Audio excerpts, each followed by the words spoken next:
नमस्कार दोस्तों, आज हम आपको दिखलाने जा रहे हैं कि माँ ज्योतिबाई फुले की जन्मदिन का समारोह मनाया जा रहा है। सबसे बड़ी सावित्री थी और उसे छोटे 3 लड़का था।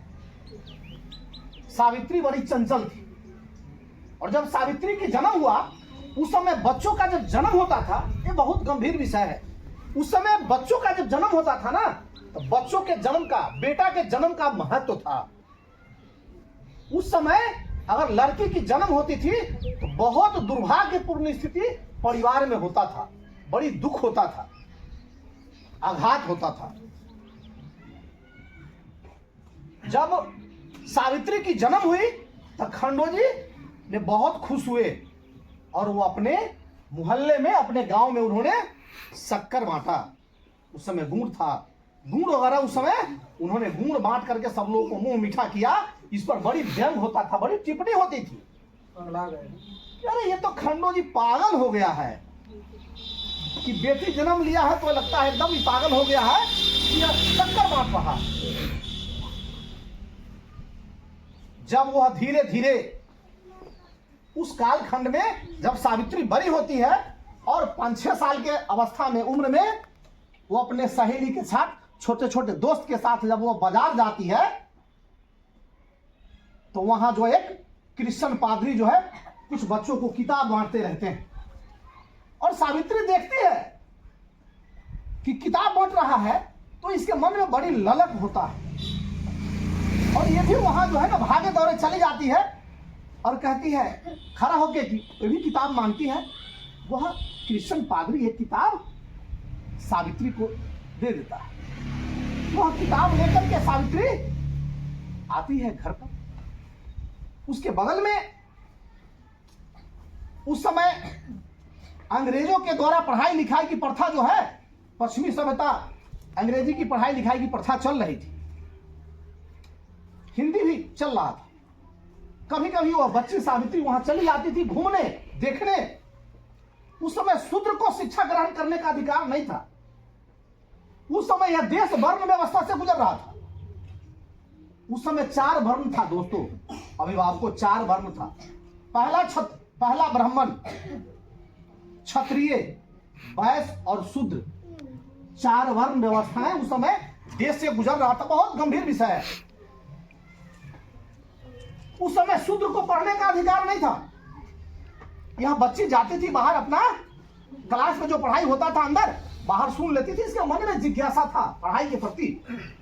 बल्कि उस समय का जो माहौल था कि अगर लड़की पढ़ लेगी तो उसका 7 जन्म नरक में चला जाएगा। और किसी तरह से उस बच्ची के अंदर जो प्रतिभा थी पढ़ने की, उसको उसके पिताजी के द्वारा समझा बुझा करके उसको समझा दिया गया और गांव के लोगों के द्वारा समझा दिया गया कि नहीं, कि लड़की नहीं पढ़ती है, महिलाओं को पढ़ने का अधिकार नहीं है। अगर महिलाएं पढ़ेगी तो उसका पिता मर जाएगा, जब उसकी शादी होगी उसका पति मर जाएगा। उसको बाल तरह से उन लोगों को, बच्ची को समझा करके उसको घर में बंद कर दिया गया। परिस्थिति ऐसे ही गुजर रही। महिलाएं पर अत्याचार हो रहा था। जो महिलाएं मर जाती थी, जो पुरुष मर जाता था, उस महिलाओं को उसके चिता पर जबरदस्ती जला दिया जाता था। उसके चिता पर जबरदस्ती जला दिया जाता था पकड़ करके। उसको क्या कहा जाता था? सती प्रथा। यह सती हो गई। और यह सती प्रथा का रीजन क्या था?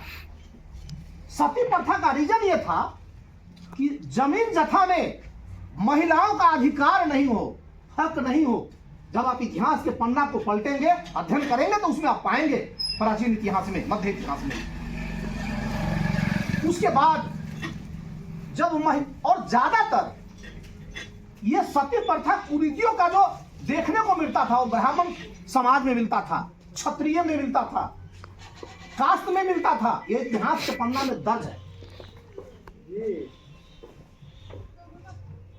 और बाल विवाह, सती प्रथा,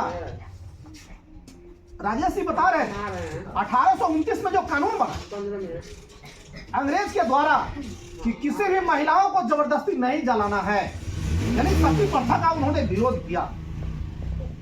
और एक बार उसी कालखंड में जब घटना घटती है तो खंडो जी के द्वारा भी उस समय तो सशक्त थे, ऐसा ही एक महिलाओं को जलाया जा रहा था, उसके जबरदस्ती उन्होंने जबरन उस महिला को खींच करके सीता पर से बाहर लाया। उन्होंने विरोध किया कि नहीं, अंग्रेज सरकार के द्वारा कानून बना हुआ है, अगर तुम इसको सती करने का प्रयास करोगे तो तुम हम पर कार्रवाई होगी। ये विकट परिस्थिति, मैं ये बात इसलिए थोड़ी सी बताया कि उस समय का जो कालखंड था, आप जरा सोचिए, हम सभी माँ दुर्गा के संतान हैं, माँ सरस्वती के संतान है। हम लोग यही ना बोलते हैं, हम तो सरस्वती के संतान है। फिर क्यों सरस्वती ही, माँ सरस्वती ने अपने, महिला तो उसी की बेटी है ना, तो महिलाओं को पढ़ने का अधिकार नहीं था। और दोस्तों, सिर्फ शूद्र समाज की महिलाओं को पढ़ने का अधिकार नहीं था, ऐसी बात नहीं थी। 4 वर्ण में किसी भी वर्ण के महिलाओं का पढ़ने का अधिकार नहीं था। वो चाहे क्षत्रिय हो, वैश्य हो, शूद्र हो, और चाहे ब्राह्मण, किसी महिलाओं को पढ़ने का अधिकार नहीं था। यह बिल्कुल सही है, ये इतिहास गवाह है, वो दिन तारीख है। और जब सावित्री जब थोड़ी बड़ी होती है, उसी कालखंड में होता है कि भाई अब सावित्री की शादी करा दी जाए। उस समय तो बाल विवाह प्रथा था। बाल विवाह का मतलब आप समझने करते हैं कि गोदिये में शादी हो जाता है। आज भी आपको डोम समाज में देखने को मिलता है, जाइएगा तो मिलता है वो समाज, आज भी प्रथा है। 9 वर्ष के उम्र में सावित्री की शादी एक नौजवान से होता है, एक युवक से होता है जिसका नाम ज्योतिराव होता है उस समय। और 13 वर्ष के उम्र रहता है उस समय किनका? ज्योतिबा फूले का, ज्योतिराव फूले का। और सावित्री की उम्र रहती है 9 साल। जब इनकी शादी होती है, इनके पिताजी उस समय मजदूरी का काम करते थे अपने खेतों में, और उस कंडीशन में जब इनके पिता मजदूरी करते थे, और उस समय बगीचा वगैरह सजाने का इनका पिता काम करते थे, फुलवारी में फूल लगाने का काम करते थे। तो बाजीराव पेशवा ने ज्योतिराव फूले के पिता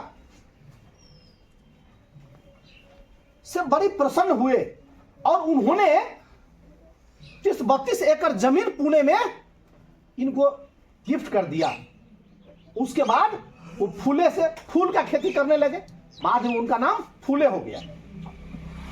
और जब सावित्री बाई की शादी जब ज्योतिराव फूले से होता है, उसके बाद उस समय तो महिलाओं को पढ़ने का तो कोई अधिकार नहीं था। फिर भी वह पुस्तक जो सावित्री 6 वर्ष की उम्र में पादरी के द्वारा जो ली थी, वह पुस्तक उसने छुपा के रखी थी अपने घर में, बड़ी संजोग करके रखी थी। जब शादी के बाद ज्योतिबा फूले जब उस किताब को देखते हैं, तो ज्योतिबा फूले को लगता है कि वो इसके अंदर भी प्रतिभा है, पढ़ाई कि इसके अंदर भी जुनून है। और ज्योतिराव फूले अपने खेत में जब काम करने जाते थे, तो अपने खेत पर जमीन पर जो है वह सावित्री बाई को और सगुना बाई को सिखाना प्रारंभ कर दिए। कलम एक लकड़ी से खेत पर लिख लिख करके इनको पढ़ाना शुरू किए। और जब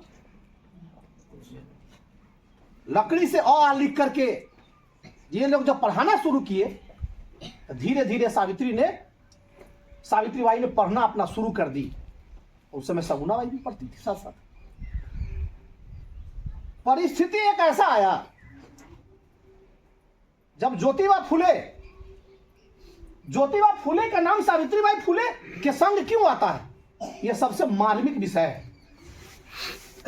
ज्योतिबा फूले इनके पति भी रहे हैं और इनके गुरु भी रहे हैं। और इस प्रकार से फिर समय बढ़ता है। जब सावित्री बाई जब पढ़ लेती है, और जब दोनों के बीच में जब मंथन होता है कि यह समाज तब सुधरेगा जब इसके अंदर ज्ञान का प्रकाश होगा। ज्योतिबा को लगा कि अंधेरे को उजाला ही खत्म कर सकता है, रात के अंधेरे को प्रकाश ही खत्म कर सकता है। जब तक रोशनी नहीं होगी, जब तक बल्ब नहीं जलेगा, जब तक लाइट नहीं जलेगा, तब तक अंधेरा खत्म नहीं होगा। और ज्योतिबा को लगा महामानव विश्वगुरु तथागत को नमन करते हुए, उनके चरणों में पुष्पांजलि करते हुए, हमारे भारतवर्ष के सभी सम्राट चंद्रगुप्त मौर्य से लेकर के विभद्रथ मौर्य तक इस भारत की धरती पर जन्मे सभी ऋषि मुनि संत कवि सभी लोगों को नमन करते हुए, आप सभी लोगों को हृदय से नमन करते हुए, अभिवादन करते हुए, इतिहास के पन्ने में आज के ही दिन, आज से लगभग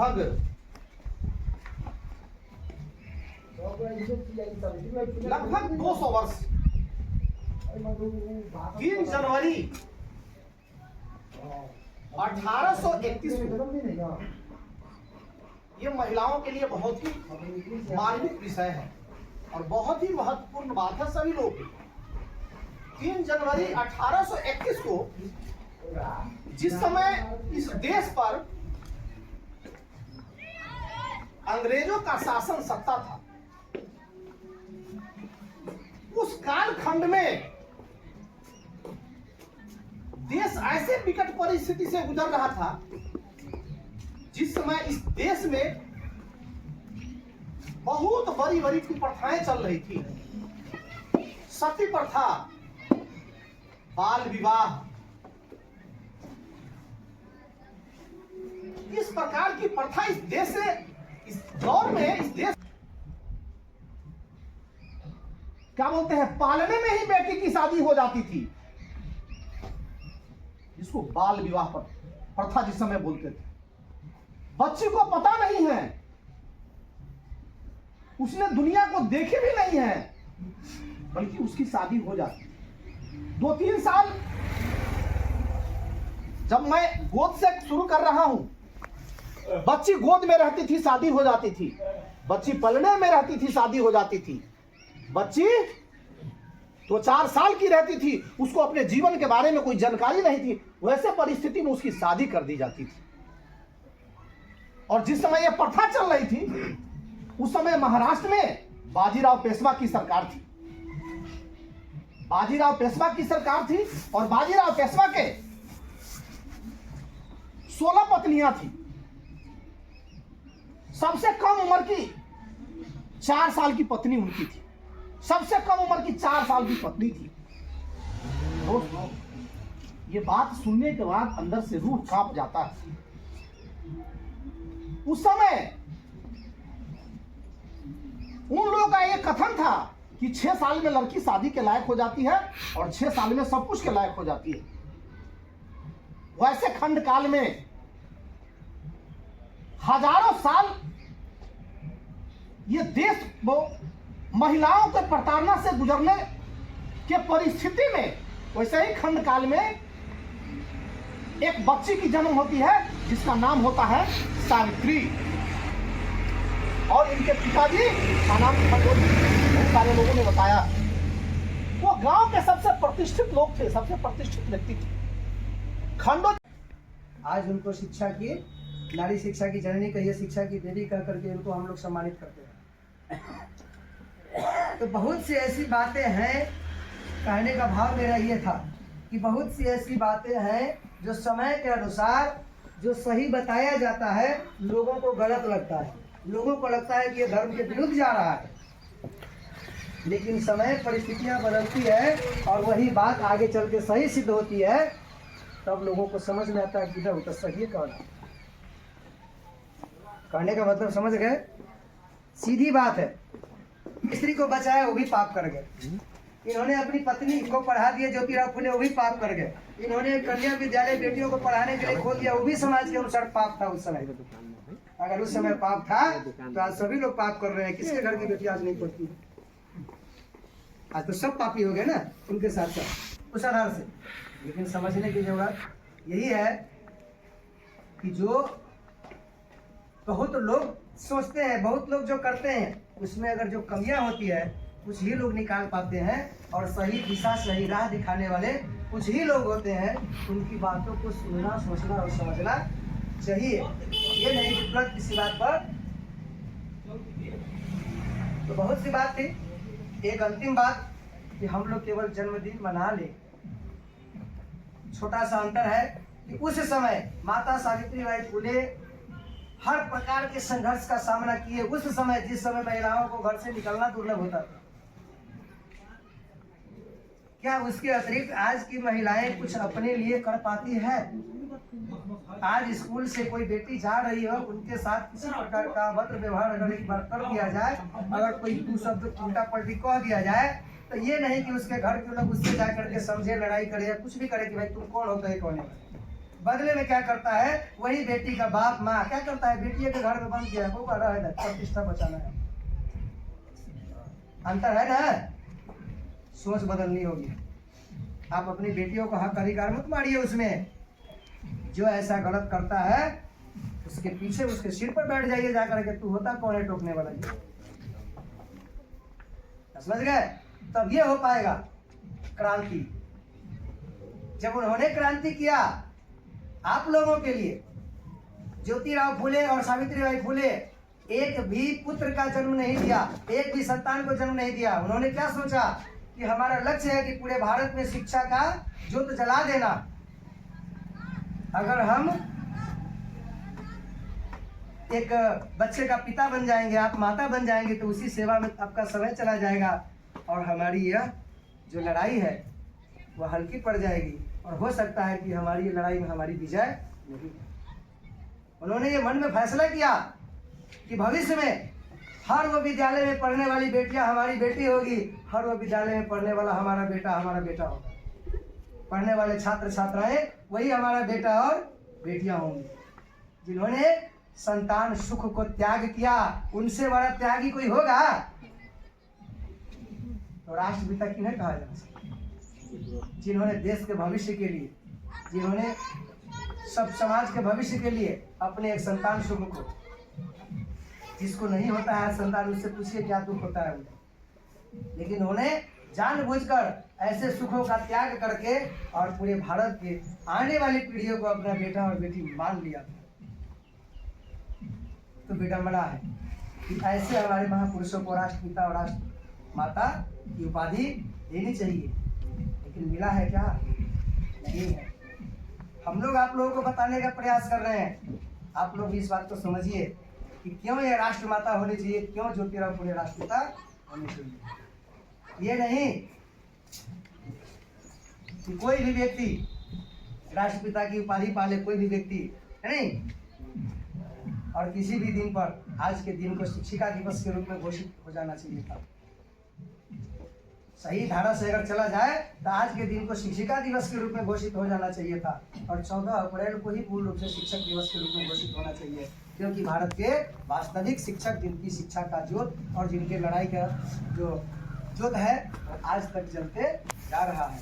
और आगे खैर बहुत सारा चीज़ है, बहुत सारी बातें हैं, तो समय को भी देखना है। तो बहुत ज़्यादा नहीं, आप लोगों से मेरी यही विनती होगी कि माता सावित्रीबाई फुले का जो विचार था, जो संघर्ष था, उसको अपने दिलों में उतारेंगे और अपने बच्चों पर उसको पूरी तरह हावी करेंगे। अर्थात अपने बच्चों को ऐसी ही धारा पर, उसी प्रकार से क्रांति ज्योति बना के रखना। क्रांति ज्योति सावित्रीबाई फुले जिस प्रकार अपने संघर्ष किया, अपने बच्चों को भी, अपने बेटा हो या बेटी हो, उनको हक को कभी से हकमारी नहीं करना है। बस तब जाकर के यह क्रांति आगे तक चलती रहेगी। जिस दिन शिक्षा का स्तर गिर जाएगा, समझ लीजिए कि इनकी लड़ाई वहीं पर ध्वस्त हो जाएगा। उन्होंने तो लड़ाई छेड़ दिया और वो चले गए, उस लड़ाई को हमको आजीवन और आने वाली पीढ़ियों को हमेशा ट्रांसफर करते रहना। इन्हीं बातों के साथ मैं अपनी वाणी को विराम दूंगा। पुनः जय भारत। राष्ट्रमाता सावित्रीबाई फुले की जन्मोत्सव मनाने के लिए उपस्थित सभी आगंतुकों का मैं तहे दिल से आभार प्रकट करता हूं और सभी को माता सावित्रीबाई फुले जन्मोत्सव की हार्दिक शुभकामनाएं। माता सावित्रीबाई फुले को विश्व की प्रथम महिला शिक्षिका के रूप में जाना जाता है।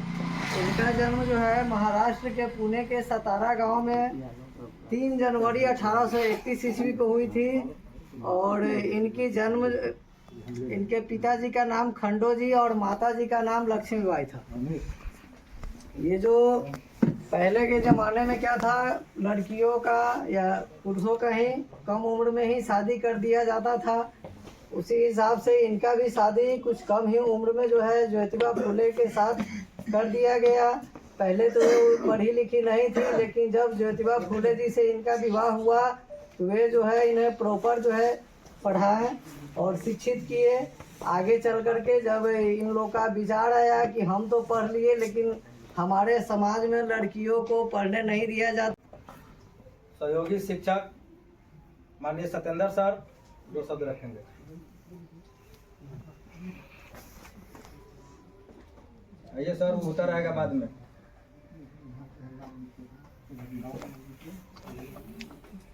हाँ, यह स्कूल ना जाए, पढ़ाए दलित महिला को चाहे दलित के बच्चे को न पढ़ पाए, इसलिए टॉपर भी इतनी कड़ी मेहनत करने के बाद यह इस देश की सबसे पहला प्रधानाध्यापक बनी।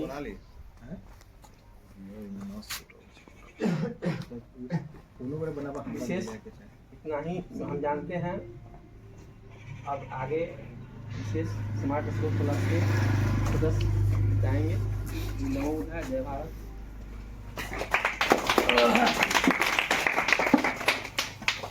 बहुत बहुत धन्यवाद सर। सतारा जिले में नया गांव में हुआ था। इनकी जीवनी पे ज़्यादा प्रकाश डालने के लिए सम्राट अशोक क्लब के जिला प्रवक्ता जी के ऊपर हम छोड़ेंगे, ज़्यादा समय हम नहीं लेंगे। फिर भी हम कुछ बताते हुए ज़्यादा समय न लेकर 2 शब्दों में राष्ट्रमाता सावित्रीबाई फुले जब जन्म हुआ, जन्म होने के बाद पहले के समय में बाल्यावस्था में ही शादी ब्याह हो जाता था। उनकी शादी बाल्यावस्था में ही ज्योतिराव फुले से हो गया। ज्योतिराव फुले से शादी होने के बाद इन लोगों के ही मन में काफ़ी सारा विचार उत्पन्न होता था जो कि शिक्षा के प्रति था। ज्योतिराव फुले पढ़े लिखे थे और इनकी पत्नी सावित्रीबाई फुले पढ़ी लिखी नहीं थी, कमज़ोर घर से बिलोंग करती थी। उस समय का प्रथा था, स्त्री को, महिलाएं को पढ़ने का अधिकार नहीं था। उस समय साहस और हिम्मत करके ये लोग पढ़ाई किए।